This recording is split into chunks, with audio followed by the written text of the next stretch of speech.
Hello, everyone. On this episode, we're going to be looking at September 1984 Mid-South Wrestling. That's coming up on this episode of the Mid-South Wrestling Review.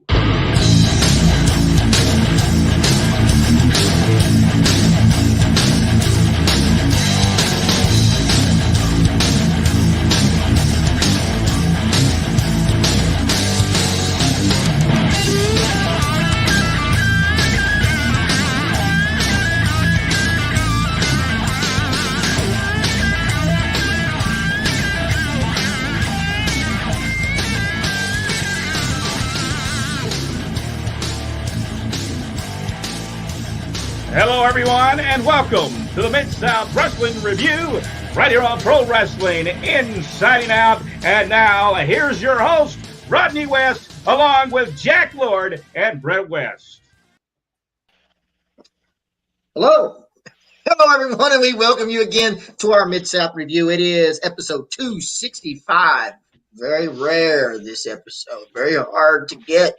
But we able, Brent West, show it up. Give us up close and personal. This is the format from that time, from that show. Yeah, there we go. And that it is, all written out. History right there.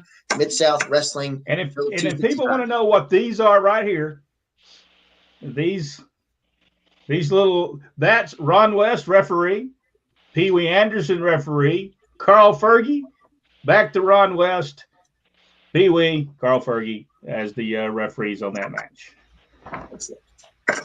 Excellent. There you have some history right there. We open up the show this week. We show the recap from last week's match where Master G and Brickhouse Brown went against the Midnight Express, and that's where Buddy Landell takes and puts the leather to Master G last week on the TV program.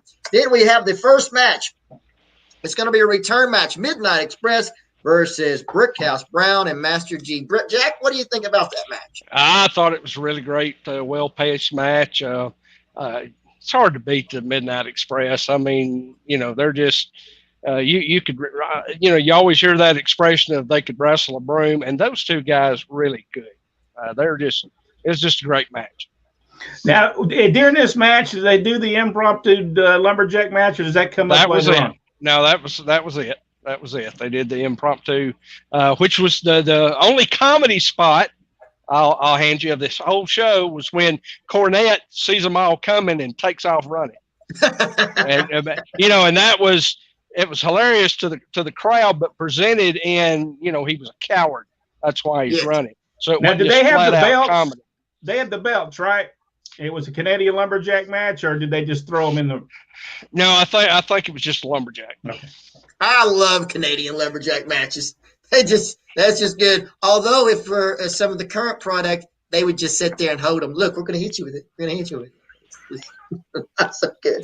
Second match, and a match. It was fantastic. Buddy Landell against Johnny Mantell. Tremendous match. What do you think about that one, Jack? Probably one of the best matches on the card for weeks before and weeks after. And these have been a great series of shows. But, man, those guys put on a wrestling clinic. And I watched that match 3 times in one setting. I mean, it was good. That's hard for me to do. You really got to capture me. But that was good. That was really good. Great match. I don't think you can say anything more about it. This was a tremendous match. Definitely, Landell wins that one with the use of as Jim Ross used to call it, the international object in that particular match. I believe this is one of those matches they missed. It was a missed opportunity. That could have been something you could have started from, like on television, and just built it all the way to the main event. It's just that good of a match. No better, really, than Buddy Landell and Johnny Mantell. Although that's Mantell and Landell. That could have been a team, I guess. Well, Buddy gets his due. Everybody talks about how great Buddy was and how much greater he could have been. But Johnny doesn't get the recognition he deserves. He's an outstanding wrestler. And the crowd loves him. Yeah, they do. I mean, if you get that kind of response and you're just kind of middle card, it says do something with him. Do something with him. And I thought missed opportunity there. Actually, both, like I said, Landell and Mantell could have hit, if you built that right all the way to the main event. That would have been beautiful. Next match, everybody has talked about Mid-South Television Championship on the line. Terry Taylor against Adrian Street. Jack, how do you like Adrian? Adrian had so many great outfits that he wore, but this black one with the silver and white skulls and wings, and it was just perfect. And the way Adrian does it, I mean, Adrian was literally at the very top of his game here, and of course he was for years and years and years.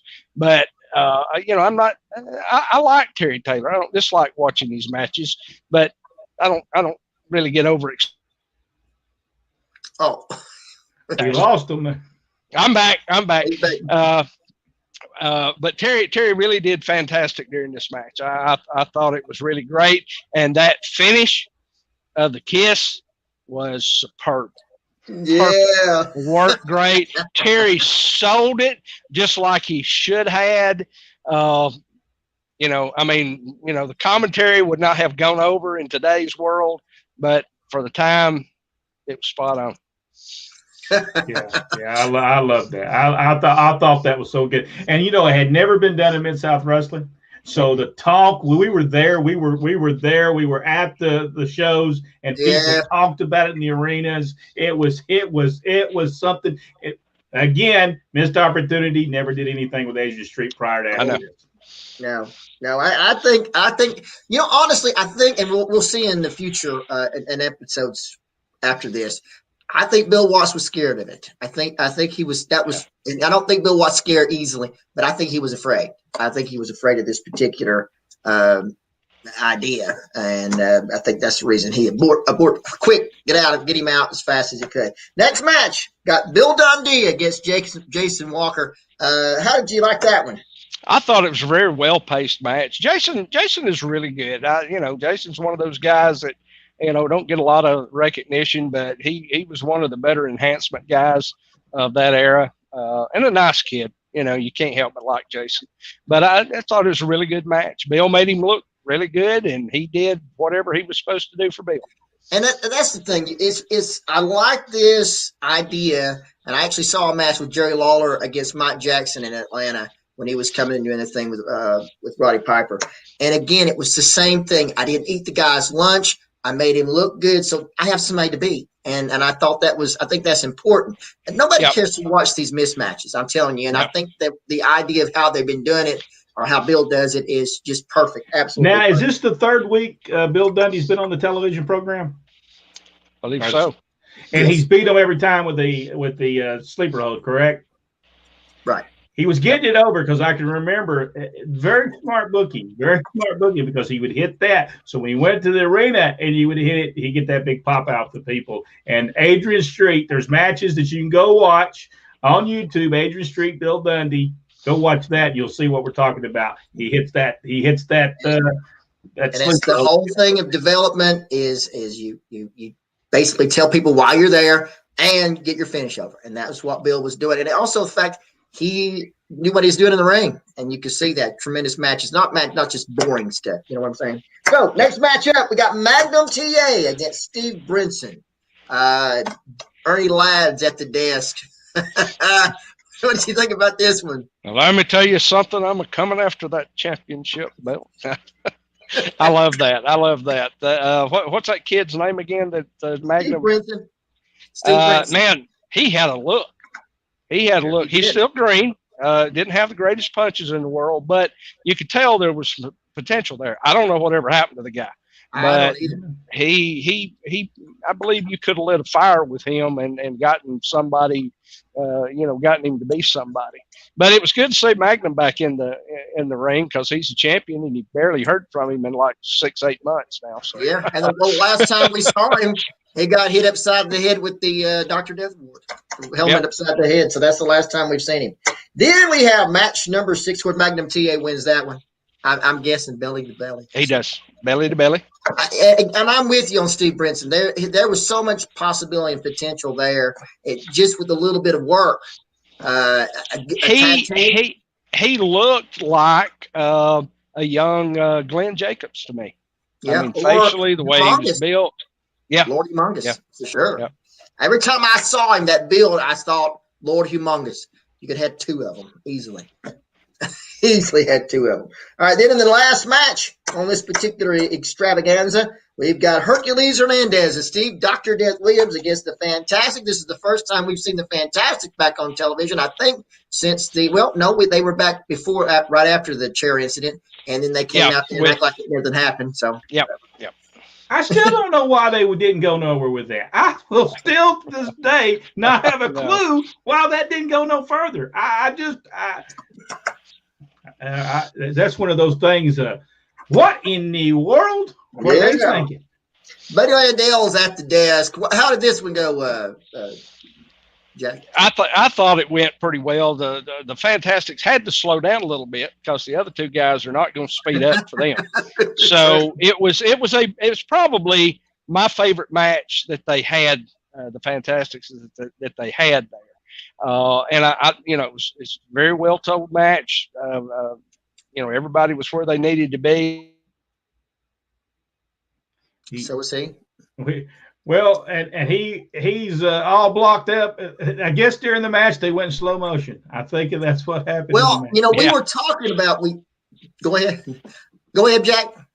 Yeah, go ahead, Jack. No, that's it. That's it. I'm good. Well, we missed part of that. You froze up. We missed part of what you said. Well, I'm good. I was just talking about the helmet thing at the end was perfect. I thought it was really well done. And what we had been talking about for weeks, we thought that they needed to slow down in those matches. We thought that some of the miscues and stuff was based on they just in a hurry so how was Landell at the desk?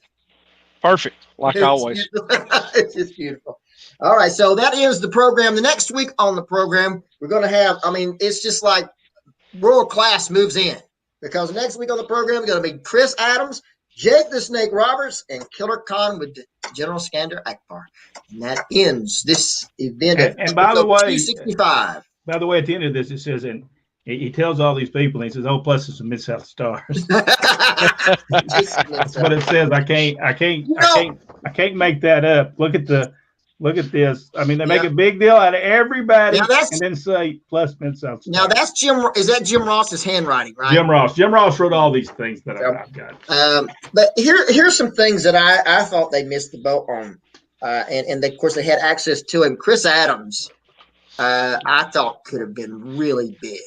Yeah. Mid-South. I really thought he was going to. In upcoming weeks, he goes against Adrian Street, and just a missed opportunity there where they could have brought Sunshine over from World Class or Stella May with Adrian Miss Linda. Just another, you think, well, why not? Why can't you do that? But it didn't. And I think it's on the next show that they actually Adrian. Or maybe it's in 2 weeks. Adrian goes against Chris Adams on TV, and it's just brilliant match. Yeah. Well, because they actually started around when he was Chris Adams started in that area, so they knew each other from there. So that made for a good match. And they alluded to that in the match. They sure did. They alluded to that in that match that Chris Adams and Adrian had met before. Or so thus saith the Joe Watts. Any last comments, Jack, about this Mid-South Wrestling event television show? If he keeps on blocking. He's excited about it. I don't know. I'm just this episode is not available on YouTube. It is on the WWE Network. If you want to see it, if you're a member, go watch it. I encourage you. It's probably one of the best episodes I've seen so far. Rodney? All right. I am looking forward to seeing more, but I am not looking forward to what's coming up very shortly, and we will get to that in due course. Okay, folks, if you're watching this right now, give us a big thumbs up and subscribe if you're watching on Facebook.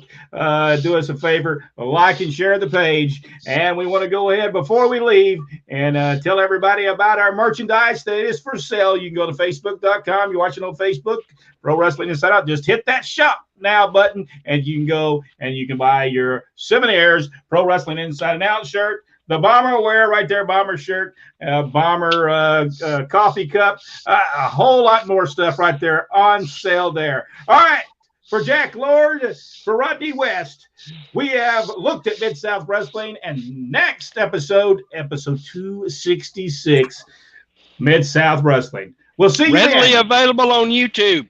That's right. We'll see you then. And until then, so long.